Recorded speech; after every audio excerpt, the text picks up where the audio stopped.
Hi friends, എന്താ വിശേഷങ്ങളൊക്കെ? എല്ലാവരും സുഖമായിരിക്കുന്നില്ലേ? എല്ലാവരും നല്ല സന്തോഷത്തിലാണെന്ന് വിചാരിക്കുന്നു. ഞാനും നല്ല സന്തോഷത്തിലാണ്. പിന്നെ ഇന്നത്തെ ദിവസത്തിൻ്റെ പ്രത്യേകത എന്താ? ഇന്ന് ഓഗസ്റ്റ് 15-ാം തീയതി, നമുക്കൊക്കെ സ്വാതന്ത്ര്യം കിട്ടിയ ദിവസം അല്ലേ? എല്ലാവരും നല്ല ഈ ദിവസം എല്ലാവരും നമ്മളെ ഭാരതത്തെ സ്നേഹിക്കുക എന്ന് അറിയിക്കുന്നത്. അല്ലെങ്കിൽ എല്ലാവർക്കും സ്നേഹമുണ്ട്, സ്നേഹമില്ലായ്കയല്ല. എന്നാലും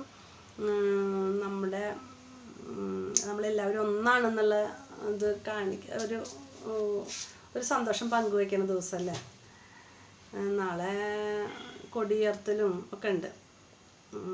അപ്പോൾ ഞാനിന്നൊരു സോങ് പാടാമെന്ന് വിചാരിച്ചു. നമുക്കെല്ലാവർക്കും വേണ്ടിയിട്ട്, എല്ലാ സോൾജിയേഴ്സിനും എല്ലാവരും നമുക്ക് വേണ്ടി ബുദ്ധിമുട്ടും. ഈ വയനാട്ടിലൊക്കെ എത്രയോ സൈന്യം വന്നിട്ടാണ് ബുദ്ധിമുട്ടണത്.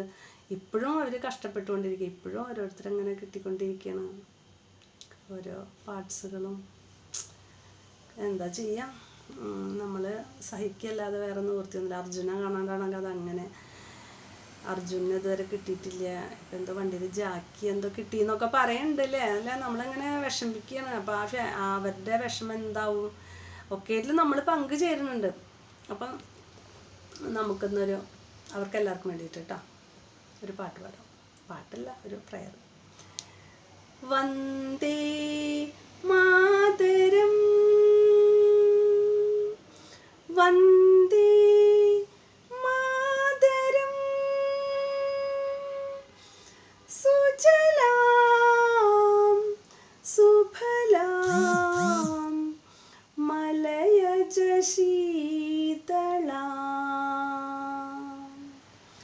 സസ്യശ്യാമളാം മാതരം, വന്ദേ മാതരം, ശുഭ്രജ്യോത്സ്ന പുളകിതയാമിനി, ഭുല്ലകുസുമിത ദ്രുമതലശോഭിനി,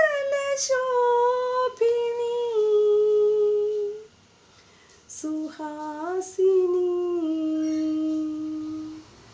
സുമധുരഭാഷിണി,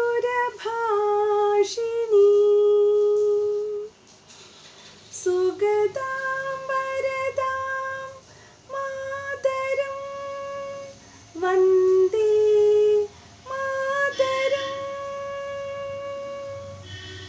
വന്ദേ മാതരം. അങ്ങനെ മുന്നൊക്കെ ചെറുപ്പത്തിലൊക്കെ സ്കൂളിൽ നമ്മൾ പോകുമ്പോഴൊക്കെ അന്ന് മിഠായി വിതരണം, ഇന്നുണ്ട് മിഠായി വിതരണമൊക്കെ.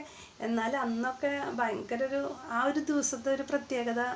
അന്ന് മിഠായിയൊക്കെ കിട്ടുമല്ലോ എന്നുള്ള ആ ഒരു സന്തോഷത്തിലൊക്കെ പോകും. ഞാനങ്ങനെയായിരുന്നു കേട്ടോ. അപ്പം അന്ന് പിന്നെ പ്രയറും പാടിയിരുന്നു സ്കൂളിൽ. അപ്പം അന്ന് പ്രയറും പാടണം അപ്പം ഒക്കെ കൂടി ഭയങ്കര ഒരു ആഘോഷമായിരുന്നു. ഇപ്പോഴും അങ്ങനെ തന്നെ കുട്ടികൾക്ക്. ഇപ്പം എൻ്റെ മോനായാലും സ്കൂളിൽ പോകാനും ഇന്ന് കൊടിയുയർത്തലും ഒക്കെ ആയിരുന്നു. അപ്പം എല്ലാവർക്കും ഉണ്ട്. അപ്പം എല്ലാവരും നല്ല സന്തോഷത്തിൽ ഹാപ്പി ആയിട്ട് ഇരിക്കട്ടെ. എല്ലാവരും നല്ല സന്തോഷം. പ്രാർത്ഥന നമ്മൾ പ്രാർത്ഥിക്കുക, എല്ലാവർക്കും വേണ്ടി പ്രാർത്ഥിക്കുക. എല്ലാ ജവാന്മാർക്ക് വേണ്ടിയിട്ടും പ്രാർത്ഥിക്കുക. നമ്മളെ കാത്തുകൊണ്ടിരിക്കുന്നത് അവരാണ്. അപ്പോൾ എല്ലാവർക്കും വേണ്ടി പ്രാർത്ഥനയും ഒക്കെ ആയിട്ട് നമ്മൾ സന്തോഷമായിട്ട് ഇരിക്കുക കേട്ടോ. അപ്പോൾ ഹാപ്പി ഇൻഡിപെൻഡൻസ് ഡേ.